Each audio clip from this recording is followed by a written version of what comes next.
Kemudian kami sudah meminta waktu Presiden untuk bulan depan hadir pada saat penyerahan kepada warga negara Indonesia yang tidak punya gaji. Akhir April kita siapkan paling tidak sekitar 25.000 unit. Tadi Presiden meminta untuk supaya hal-hal yang kebijakan yang pro rakyat oleh Presiden Prabowo, ya, yang dari tadinya bayar menjadi gratis, yaitu BPHTB tadinya 5% menjadi 0, kemudian juga restribusi PBG, ya, PBG persetujuan bangunan gedung dari bayar jadi 0, dan PPN ini ditanggung pemerintah sampai Juni 2025, ini supaya disosialisasikan secara masif ke daerah supaya bisa dinikmati oleh MBR. Ini khusus kebijakan untuk MBR, yaitu masyarakat berpenghasilan rendah. Nanti pada kesempatan pertama saya akan sampaikan kepada Mendagri. Mendagri punya forum itu setiap Senin pagi untuk mensosialisasikan ini, karena nanti setiap kepala daerah, baik bupati, wali kota, itu punya instrumen namanya Perkada, peraturan kepala daerah, untuk bisa menjalankan ini sebagai payung hukum. Kemudian dari lambat menjadi cepat, ini adalah PBG, ya.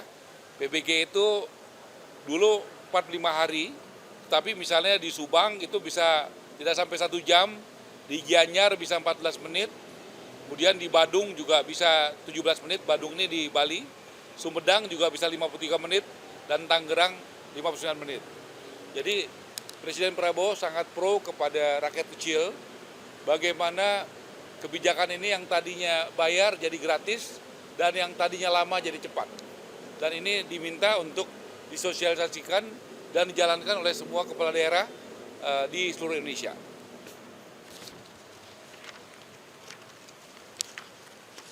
Kemudian saya laporkan progres Wisma Atlet, 3 tower itu yang Pademangan, ada 3 tower, 8, 9, 10 sudah selesai, sudah siap diserah terimakan. Nanti ada yang menghuni, ada bagi masyarakat dan juga bagi ASN, nanti yang mendistribusikannya adalah Menseknek.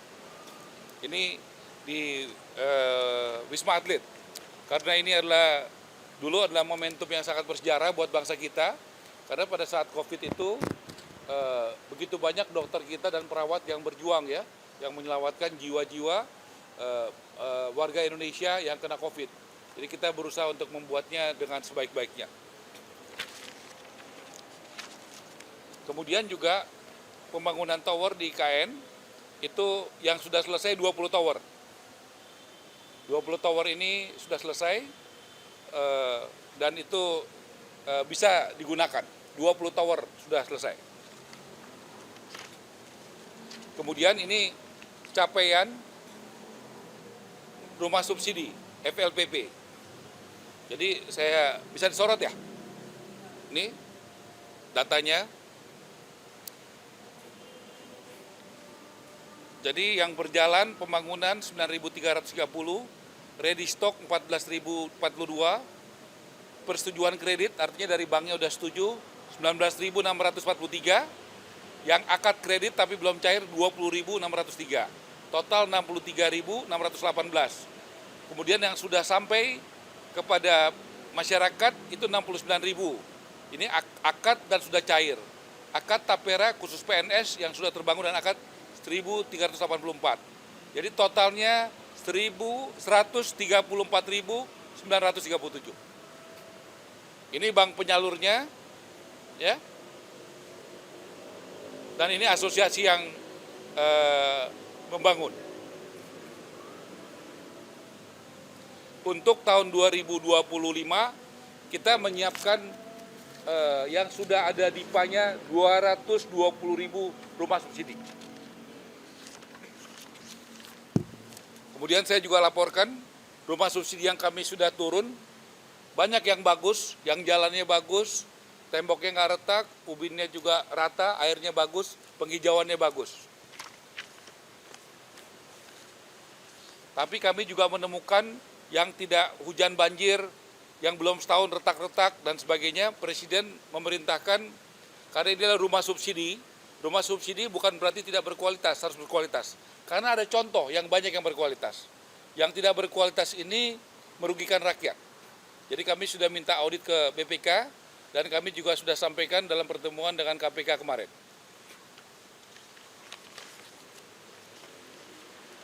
Kemudian kami laporkan, kami sudah melakukan groundbreaking dengan TNI Angkatan Darat. Ini dengan TNI Angkatan Darat, kami melakukannya di Serang. Total 5.760 unit. Ya, itu ada di beberapa tempat, yang ada di Brebes, ya, ada di Bogor, ada di Bantul, ada di Bekasi, dan ada di Serang. Kemudian juga kami sudah melakukan groundbreaking dengan Polri, dengan Bapak Kapolri di Kerawang. Total itu 14.389 unit. Nah ini, saya pikir teman-teman sebagian juga hadir. Kemudian doakan, mohon doanya, kita tanggal 25 Maret itu akan memulai menyerahkan kunci. Jadi bukan groundbreaking ya, menyerahkan kunci kepada guru-guru.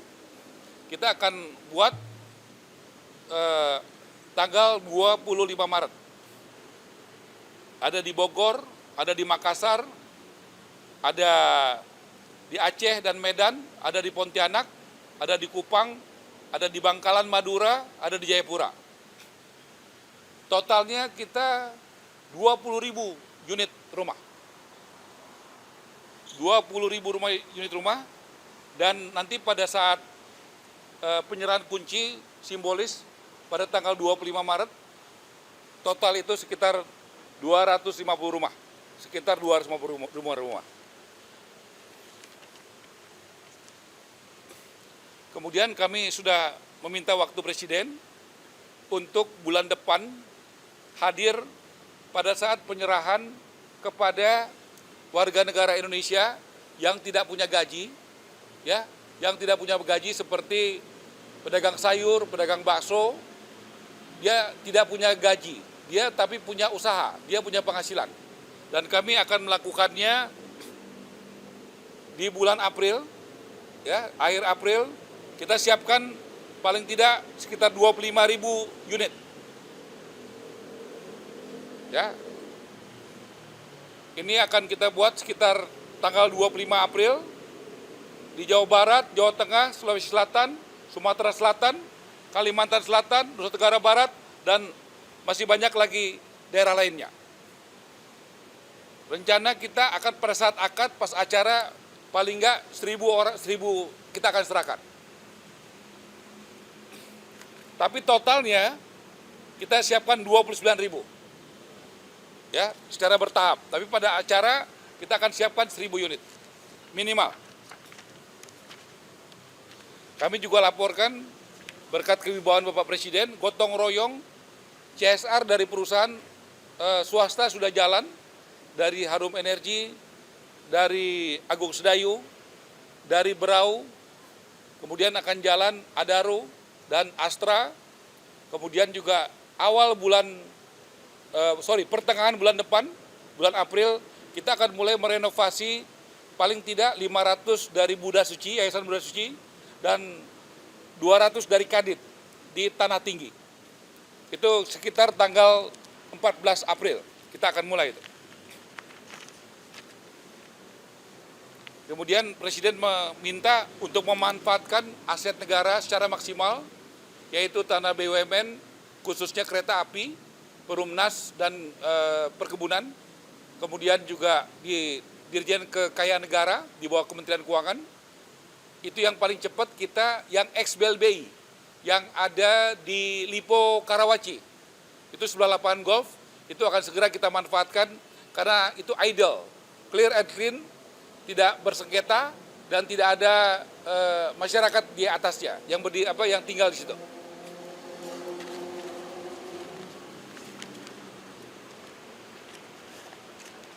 Kemudian saya juga harus laporkan, sesuai Undang-Undang Cipta Kerja, itu harus dibentuk Badan Percepatan Penyelenggaraan Perumahan BP3.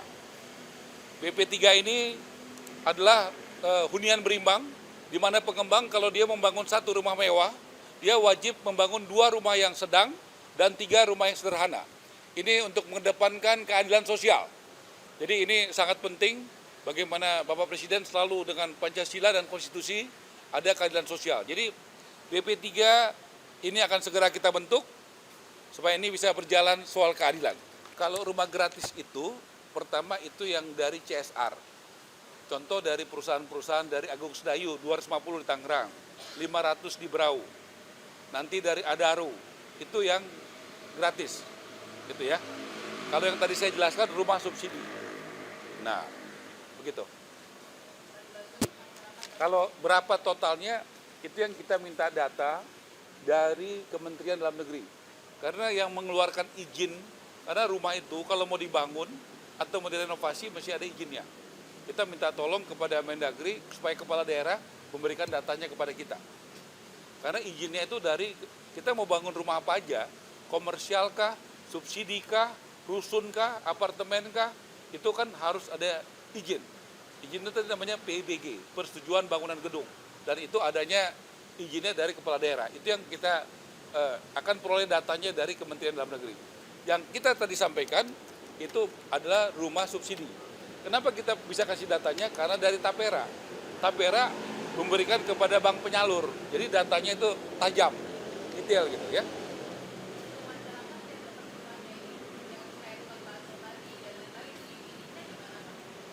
Tentu ada mekanisme bank, dia tidak punya gaji, tapi punya penghasilan. Gitu ya. Ya, mereka ada polanya bank tentu tidak boleh mengucurkan kredit secara tanpa manajemen risiko yang baik. Dia mesti datang lihat bagaimana omsetnya, bagaimana itu sih, karena dia nggak punya gaji. Kalau yang punya gaji itu lebih mudah karena potong gaji. Ini dia tidak punya, karena kita diminta Presiden, karena masyarakat Indonesia banyak yang informal, tidak punya gaji tapi punya penghasilan dan butuh rumah. Nah kita harus cari solusi untuk yang seperti ini.